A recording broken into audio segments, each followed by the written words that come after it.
ஒரு பச்சிளம் குழந்தையின் உடம்புல 270 எலும்புகள் இருக்கும். அதே குழந்தை வளர்ந்து அடல்ட்டாக மாறும்போது 206 எலும்புகள் தான் இருக்குன்னு சொல்கிறாங்க. அது எப்படி நினைக்கிறீங்களா? குழந்தை பிறக்கும்போது ஃப்ளெக்சிபிள் அண்ட் சாஃப்ட் போன்ஸோடு தான் பிறக்கும். வளர வளர சின்ன எலும்புகள் ஒன்றோடொன்று இணைக்கப்பட்டு உறுதியான எலும்புகளாக மாறுறது தான் இந்த கவுண்ட் சேஞ்சஸ்க்கு காரணமே. அதுக்கு பிறக்கும்போதே ஸ்ட்ராங் போன்ஸோட குழந்தை பிறந்திருக்கலாமேன்னு நினைப்போம். But flexible and soft bones தான் சுகப்பிரசவத்தை கொஞ்சம் இலகுவாக மாற்றுது.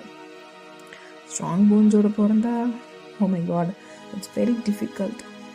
தாய் செய் 2 பேருக்குமே அது சேஃப் கிடையாது. நினச்சி பார்க்க கூட முடியல. அதுவும் அப்போலாம் சிசேரியன் கூட கிடையாது.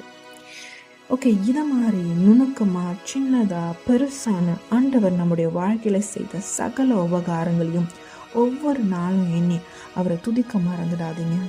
ஆமென்.